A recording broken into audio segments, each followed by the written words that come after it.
রেগুলারই এখন কথা বলতেছি আপনাদের মাঝে, এভাবে বসে বসে গল্প করি। তো আপনাদের কাছে কিছু কিছু কথা শেয়ার করি।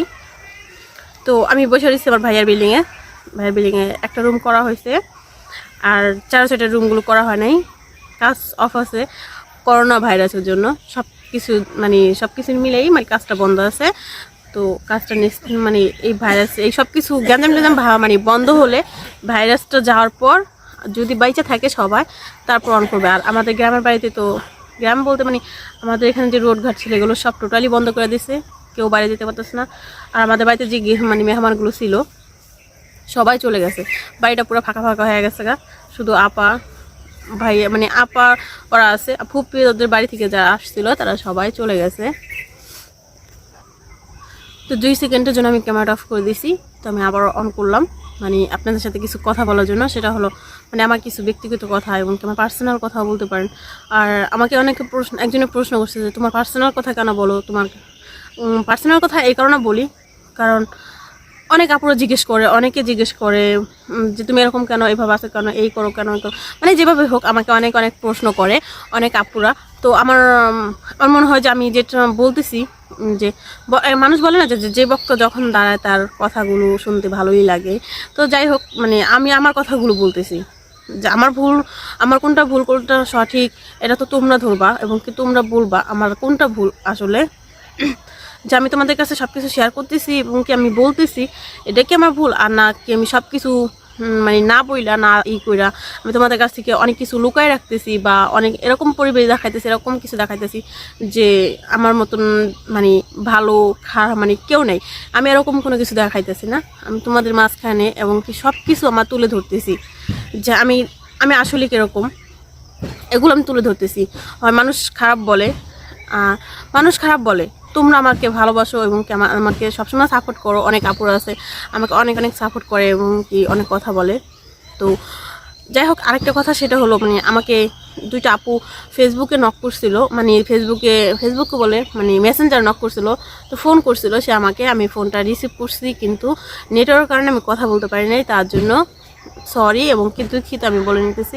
কারণ আমি ইচ্ছা করে তাকে অ্যাভয়েড করি না এবং কি কিছু না, আমি ভালো আছি এটা আমি উত্তরে দিছি। কারণ আমার বাড়িতে প্রচণ্ড পরিমাণে মানুষ, তো সব মিলে মানে আমি কথা বলতে পারি মানে ফোন রিসিভ করছিলাম কথা বলার জন্য, মানে আমি মেসেজে উত্তর দিব ওইটা আমি পারতেছিলাম না। কারণ গ্রামের বাড়িতে ঘুমাইতে 12টা 1টা বাজে, আর গ্রামের মানুষ 8টার পর ঘুমায় পড়ে। তো ওই হিসাবে আমি অনেক রাত পর্যন্ত সজাগ থাকি, প্রায় 10টা পর্যন্ত সজাগ থাকি যখন আপুরা না থাকে তখন। তো 10টার পর আপুরা ফোন দিলেও আমি মানে সজাগ থাকি না। তো যাই হোক আপু, যদি তোমার কষ্ট লাগে থাকে তো সরি, আমি একসময় তোমাকে অবশ্যই ফোন করব যখন আমি ফ্রি থাকবো, মানে সব গ্যাঞ্জাম ট্যাঞ্জাম শেষ হোক। আর আপুরা কালকে চলে যাবে, যেহেতু 4 সাইড থেকে বন্ধ হয়ে যেতেছে। যদি ঢাকা শহর মানে বাইরোডগুলো বন্ধ হয়ে যায় তো আপুরা যাবে কিভাবে, তো এই জন্য তারা সকালে চলে যাবে। আর একটা সত্যি কথা, সেটা হলো মানে আজকে আমাদের বাড়িতে মানে যেহেতু আমার বিয়ে নিয়ে কথা বলা হইতেছে, আমার বাড়িতে কিছু মানুষ মানে আসতে চাইছিল আজকে। তো সেটা কেন আসতে পারে নাই সেটা আমি তোমাদের কাছে মানে তুলে ধরতেছি এবং আমি বলতে চাই যে কেন আসতে পারে নাই। তো আমাকে তো প্রশ্ন করছে ওখানে সবাই বৈশা, ভাইয়া ছিল, কারণ যেহেতু লাইফটা আমার, ডিসিশনটা আমার কাছ থেকেই নেবে তারা, আমার কথাই তারা শুনবে। তো আমাকে ওখানে ডাকছে, বলছে যে তুমি কি ওই ছেলের পছন্দ করো বা তুমি বিয়ে করবা। আমি রাজি হয়েছি, কারণ যেটা সত্যি আমি পছন্দ করি এবং কিছু মানে ভালো লাগা তৈরি হয়ে গেছে। ভালো লাগা বলতে তোমরা যদি বলো যে আমি ভালোবাসি, হ্যাঁ ওটাও হয়ে গেছে, মানে কিছু করার নেই। কারণ এটা কারোর দিক থেকে মানে এভাবেই আসে না, মানে হয়তো অনেক দিন ট্রাই করছে বা অনেক দেখতে হয়তো ভালো লাগে গেছে। মানে ভালো লাগাটা খারাপ, মানে ভালো লাগাটা খারাপ না। তো আমাকে প্রশ্ন যখন করছে আমি ওইটা উত্তর দিয়েছি। তো সব কিছুই ঠিক হয়েছিল যে শুক্রবার আসুক তারা, দেখি। তো আমার ভালো লাগলেই তো হবে না, আমার এখানে যখন আমার লাইফের সাথে আমার মেয়ে আছে জড়ায়া, তো আমার ফ্যামিলি আছে, আমার ফ্যামিলির সাথে যখন আমি সব কিছু শেয়ার করছি, যখন বলছি, তখন তারা আমাকে মানে সুযোগ দিছে যে ঠিক আছে যে ওই ছেলের সাথে কথা বলার মতো। তো সব মিলে মানে আজকে আমাদের বাড়িতে আসার কথা ছিল। তো প্রথমত হলো মানে যেটা হয়েছে সেটা হলো মানে সবাই সব কথা বলছে, আমার ছোটো ভাবির কিছু গেস্ট আসবে আজকে। তো গেস্ট আসার পর সে আমাকে মানে ওইখানে এরকমভাবে কথা বলছে, ছোটো ভাই বড় মানে ছোটো ভাইয়া বসে ছিল, ভাবি মানে বড় ভাবি ছিল না, সরি হ্যাঁ বড় ভাবি ছিল, বড় ভাবি বসে ছিল। তো আপা ছিল, আপা এখানে বেশি কথা বলে নাই, কারণ আপার আবার একটু রাগ বেশি, তো আপা বেশি কথা বলে নাই। তো যাই হোক মানে ভাইয়ারা সবাই ছিল। তো ভাবি বলতেছে কি যেন তোমরা শুক্রবারে বিয়া গাও না সোমবারে গাও আমার দেখার বিষয় না, কিন্তু শুক্রবারের দিন মানে কীভাবে জানো, হ্যাঁ বৃহস্পতিবার তোমরা যা মন চায় তা করো, শনিবার যা মন চায় তা করো, কিন্তু আমার শুক্রবার দিনটা ফ্রি চাই, ওই দিন কোনো বিয়া টিয়া গাওয়ানি হইব না। তো এটা শুনে না আমার খুব মাইন্ডে লাগলো কথাটা, মানে মাইন্ডে লাগলো বলতে মানে আমার খুব খারাপ লাগছে, যেটা সত্যি আমার খুব খারাপ লাগছে যে আমার লাইফের একদম একটা ডিসিশন সবাই মিলে নিতে চাইতেছো না, মানে তাহলে কিভাবে হলো? আর সবাই যখন এখন নিতেই আসো তো মানে ভাবির কথা শুনে কেন এরকম করলো, আর ভাবি কেন এরকম কথা বললো যে আমার শুক্রবার দিনটা ফ্রি চেয়ে আমার গেস্ট আসবে, আমার গেস্টের উপর আর কোনো কিছু না, কে কার বিয়ে হলো কার কী হলো দেখার বিষয় না। তো এটা আমার খুব মাইন্ডে লাগছে বলতে আমি আজও ঠিক মানে 2-3 দিন ধরে আমি তার সাথে ঠিক করে কথা বলি না। আমি কিন্তু কারোর সাথে রাগ করে থাকি না, মানে যে ভালো লাগতেছে না অ্যাভয়েড করতেছি পরে, তো আমি কথা বলি না তা না, মানে আমি করে অ্যাভয়েড করতেছি তাকে। যে সে আমার যদি কোনো কাজের কথা বলে ওইটা আমি শুনি, বা কোনো কিছু বললে ওইটাও আমি শুনি। তো যাই হোক সব মিলে মানে এই জন্য আমি খুব আপসেট যে মানে আমার কিছু সমস্যা এটা তারা ঠিক করতেছে না, আমি নিজে তো পারতেছি না ঠিক করতে। এই কারণেই পারতেছি না, কারণ আমি যদি নিজে ঠিক করতে যাই এটা যদি পরবর্তীতে ভুল হয় তাহলে ওই ভুলটা আমি মানে কোনোদিন আপনাদের কাছে শেয়ার করতে পারবো না, বা নিজের কাছে রাখতে পারবো না। তো এই জন্য আমার মরিয়ম মা শোনা চলে আসতে, আসো আন্টি পাও না, কোনটা পাও না কি বলো সোনা আন্টি পাও না, কোথায় খুলছো তাইলে কোথায় রাখছো, কোথায় পড়ছে, কোথায় পড়ছে, কোথায় দেখো নাই সোনা আন্টি পাও না, তো হাতে এখন কি পড়বা? হ্যাঁ ওইখানে দেখো জগতে দেখো তো আছে কিনা, পেট ব্যথা করে? আচ্ছা বাড়িতে যাও, যদি আমি খুঁজে পাই নিয়ে আসুন না, যাও। তো মরি আমার সোনার আন্টি হারাই গেছে, কিছু করার নেই, সো স্যাড। থাকবো তুমি? আমি তো কিছু সিরিয়াস কথা বলবো, আচ্ছা তো আমার কিছু সিরিয়াস কথা। আচ্ছা তুমি পরে আসো, আমি তোমার একটা ডাকি, ঠিক আছে? ওকে আচ্ছা শোনা যাও।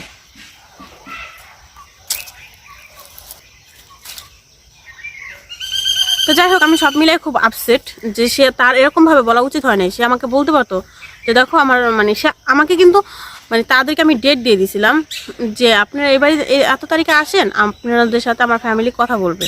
তো ওই ছেলেও খুব মানে তার ফ্যামিলিকে রাজি করছে, মানে প্রথম তো মানে এটা তো কোনোদিনই সম্ভব না, একটা আবিয়াত ছেলে একটা বিবাহিত মেয়ে বিয়ে করবে, আর দ্বিতীয়ত হলে যে আমার একটা মেয়ে আছে এটা কোনো ছেলে বাবা মাই মানে না। তো যাই হোক সে কীভাবে মানাইছে আমি তা জানি না, তার ডিসিশন মানে তার দায়িত্ব তার আমি নিয়ে নিই, তো আমি বলতে পারবো না কীভাবে মানাইছে সে। ও মানে তার ফ্যামিলি থেকে আসতে মানে অনেক কষ্ট করে রাজি করা হয়েছে, এবং আমিও খুব কষ্ট করছি আমার ফ্যামিলির জন্য, আমার ফ্যামিলিকে রাজি করানোর জন্য। আপু তো প্রথম মানতে চায়নি যে আবিয়াত ছেলে এসে, তো আপু লাস্ট পর্যায়ে বলো যে তোমার যখন ভালো লাগে তো ঠিক আছে, এটা কিন্তু আমার চয়েস। আর আমার চয়েস আপুরা সাথে বলছে কিনা আমি তা জানি না, আমার চয়েস, এবং কি আমার মানে তারা চাইতেছে যে আমার মতো করে দেখ, আমি যাকে ভালোবাসি এবং কি যারাকে আমি বিয়ে করতে চাই সে যেন ভালো থাকে, মানে সে ভালো থাক বা সে কীরকম মানে সব কিছু যাচাই না করে তা দেওয়া যায় না। ভালোবাসাটা এক জায়গায়, কিন্তু এখন যে আমার যে লাইফটা এই লাইফে ভালোবাসার চাইতে বেশি মানে সিরিয়াসটা এই কারণে যে আমি কোথায় যেতেছি কী করতেছি, তারা কি আমাকে অ্যাকসেপ্ট করবে কি করবে না, তো সব মিলে যে তারা কি আমাকে কষ্টে রাখবে কিনা, আমার মেয়েটাকে মানবে কিনা, তো এগুলো মানে যাচাই তো করা অবশ্যই দরকার। এই কারণে দরকার কারণ যে ওই ফ্যামিলিতে পরবর্তীতে কি হবে, খারাপ কিছু হবে কিনা। তো সব মিলে ওই ছেলে খুব কষ্টে রাজি করছে তার বাবা মাকে, তো আসার কথা ছিল। তো ভাবি এরকম একটা কথা বলছে, আমি না ওই ছেলেকে আমি বলতে পারতেছি না, আমার ফ্যামিলির কারো দিয়ে আমি কথাটা বলাতে পারতেছি। তো যাই হোক মানে আমাকে অনেকবার ফোন দিছে, আমি রিসিভ করি না, তাও হঠাৎ মানে মেসেজ করছে যে আমি কি কোনো ভুল করছি যে ফোন রিসিভ করতেছেন না আপনি। তো আমি ফোন রিসিভ করে বলতেছি কি মানে ফোন আমি দিছি, তারপর ফোনটা বলতেছি কি যে আপনাদেরকে যে শুক্রবার ডেটটা দেওয়া হয়েছে তো ওইটা ক্যান্সেল হয়ে গেছে। আমি মানে সঠিকভাবে বলিও নাই যে কেন হয়েছে কিসের কারণে, আমি এগুলো কিছুই বলি নাই। মানে ও আমাকে অনেকবার প্রশ্ন করছিল যে কেন, আমি কি কোনো ভুল করছি, আমার কি কোনো সমস্যা? আমি তো বলছি যে তুমি যা বলবো আমি সব মাইনে নেব, আমি কখনো তোমাকে ডিস্টার্ব করবো না। মানে ও ভাবছি কি যে মানে বিয়ে ভেঙে দেবো বা এরকম কিছু। ও মানে খুব আপসেট হয়ে গেছে। তো আমাকে অনেকবার প্রশ্ন করতেছিল যে সমস্যা কি, আমি কি করছি, আমার ফ্যামিলি থেকে কেউ ফোন দিচ্ছে, তোমাকে কেউ কিছু বলছে? মানে ও বাজে দিকে চলে যেতেছে।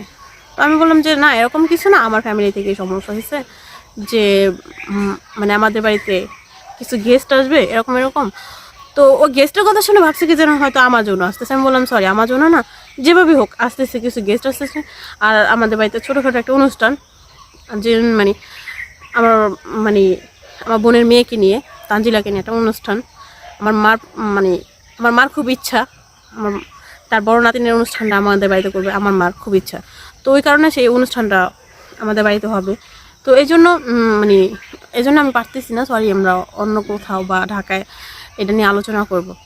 তো ওই ছেলে আমাকে বলছে যে ঠিক আছে যাও, সব কথাই তো মানি, এটাও মাইনে নিলাম, কিন্তু ঠকায়ও না আমাকে কখনো।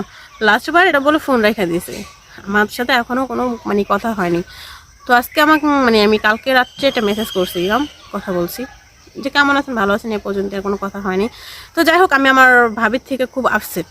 ভাবি এই কাজটা করার আগে অন্তত আমাকে বলা উচিত ছিল, ওইখানে আমার না বললে, সবার মাঝখানে না বললে, বা আমাকে একা ডাইকা নিয়ে বলতে পারতো। এবং কি তাকে যখন বলা হয়েছে, তারা কিন্তু তাদের ডিসিশনে কিন্তু আমি তাদেরকে তারিখ দেওয়া হয়েছে তাদের সাথে কথা বলার জন্য। তো লাস্ট পর্যায়ে আমি বলছি যে আপনারা যে তারিখ দেবেন ওই তারিখ অনুযায়ী কথা বলা হবে। তো ও বলতেছিল, ওই ছেলে বলতেছিল যে লাস্ট কোনো তারিখ দেওয়া হবে না, সরাসরি বিয়ের ডেট দেওয়া হবে। আমি বলতেছিলাম যে এটা তো ঠিক না, যেহেতু আপনার ফ্যামিলির সাথে আমার ফ্যামিলি কথা বলে নাই, কথা বলুক, কথা বলুক, তারপর যা হওয়ার হবে। হুটহাট তাড়াতাড়ি মানে তাড়াহুড়া করে কোনো কিছু করাই সম্ভব না। আপনিও এখনও আরও ভাবেন, আমিও ভাবি আমরা যে মানে ভবিষ্যতে একসাথে থাকতে পারবো কিনা, এই সেই মানে এগুলো আমি তাকে অনেকবার বলছি, সেও আমাকে বলছে। তো ঠিক আছে, ওকে। তো যাই হোক, আজকে মানে অনুষ্ঠান আর চার সেট মানে আমার বাড়িতে মানে কিছু কিছু গেস্ট আসছে, মানে আমার ফুপ্পিওরা, গেস্ট বলতে আমার ফুপ্পিওরা মানে আমার নিজেরই মানুষ, নিজের মানুষ, কাছের মানুষ, বাইরে কোনো মানুষ নেই, নিজের মানুষ, নিজের আত্মীয় স্বজন, নিজের রক্ত সব। তো তারা খুব ভয়ে আছে, খুব আতঙ্কের মধ্যে আছে, সবাই খুব আতঙ্ক, সবাই খুব ভয়ে যে করোনা ভাইরাসের জন্য। সবাই খুব আপসেটও আছে যে হায় আল্লাহ কী হইব কী হইব। তো এটা নিয়ে খুব আপসেট সবাই। তো আমি না রাত্রে খুব ভয় পেয়ে গেছিলাম যে সারাদিন আমি গোসল করি নাই। তো গোসল এই কারণেই করি নাই, আমার জ্বর ছিল প্রচণ্ড পরিমাণে। তো মা বলছে যে গোসল করা লাগবে না, তুমি হাত মুখ ধুইয়া করে নাও, ড্রেসটা চেঞ্জ করে নাও। তো আমি তাই করছি, সন্ধ্যা হয়ে গেছে গা, তো আমি তাই করছি। মানে মানে তার আধা ঘন্টা পর না 1 ঘন্টা পর মানে আস্তে আস্তে কাশি শুরু হলো, মানে এত কাশি আসতেছিল। এখন আমি না ফোন করে না মানে সবাইরে বলতেছি যে আমার মনে করোনা ভাইরাসে ধরছে। আমার না খুব খারাপ লাগতেছে, মানে যতটা না হয়েছে তার চাইতে বেশি ভয় পাইতেছি। তো আমাদের সমস্যাগুলো এটাই যে মানে একটু হয় আর একটু আমরা ভয়ে আমার ভিতর থেকে ঘাবড়ায় যাই। তো আমাকে অনেকে বলছে যে এত ঘাবড়ায়ও না, সব ঠিক হয়ে যাবে, ঘাবড়ানো একদমই ঠিক না। তো যাই হোক, মানে করোনা ভাইরাস টাইরাস হয়নি, কতক্ষণের জন্য খুশখুশি কাশি ছিল, তারপর ঠিক হয়ে গেছে। চা খাইছি, গরম পানি খাইছি, ঠিক হয়ে গেছে। যাই হোক, সকালে আমি ঘুম থেকে উঠে সুস্থ থাকলে হয়েছে, আর কিচ্ছু লাগবে না আমার। আমি যদি অসুস্থ হই, আমার বাড়িতে কতগুলো মানুষ, মানে আমি সকালবেলা একবার না আমি যাবো না কারো মাঝখানে, আমি কারো কাছেই যাবো না। আমার একটু ডাকলো আমি যাবো না, আমি লুকাই থাকবো, এরকম লাগতেছে। মানে আমি নিজে মানে লুকাইতেছিলাম, মানে ভয় পেতেছিলাম। যদি আমার ফুপ্পি, আমি বলতেছিলাম আমার ফুপ্পি কাকি কি বাজে কথা বলো, এগুলো কিছুই হবে না আমাদের মাঝখানে, সেই এগুলো বললো। তো এখন 4 সাইড বন্ধ হয়ে যেতেছে, ফুপ্পি ওরা ভয়ে তাড়াতাড়ি বাসায় চলে যেতেছে। তো ফুপ্পি ওরা বলতেছে যে ঘরে বেশি চালও নাই, অল্প চাল আছে, 2-3 দিনের খাবার আছে ঘরে, যা দেখি চালটার কিছু কিনতে পারি কিনা। তো বেশি করে চালও দিতেছে না। বিক্রমপুরে মানে আমার ফুপ্পির বাড়ি বিক্রমপুর, আমাদের বাড়িও বিক্রমপুর ছিল। তো এটা নিয়ে কিন্তু আফাকে প্রশ্ন করা হয় অনেক, যে এক বোন বলে শরীয়তপুর, আর এক বোন বলে বিক্রমপুর। তো প্রথমত মানে আমাদের বিক্রমপুর বাড়ি ছিল, ওটা ছিল আমাদের পুরান বাড়ি। মানুষের বাড়ি 2টা থাকতে পারে, 2টা না, আমাদের বাড়ি কিন্তু মেন 3টা, এটা নিয়ে কিন্তু 3টা বাড়ি। আবার জাজিরা দিকেও বাড়ি করবো আমরা চিন্তা ভাবনা করছি, জাজিরা না সরি কাজিরহাটের দিকে, ওখানে আমাদের জমিন আছে। তো এখানে যদি এক ভাই থাকে, আরেক ভাই কিন্তু ওইখানে যা থাকবে, তো 2টা বাড়ি হবে। এখন মানে মাথার মধ্যে আছে যে 2টা বাড়ি হবে। তো যাই হোক, মানুষের বাড়ি থাকতেই পারে। আর ফুপ্পি ওরা বলতেছিল যে ঠিক আছে, যে তোমরা সবাই সাবধান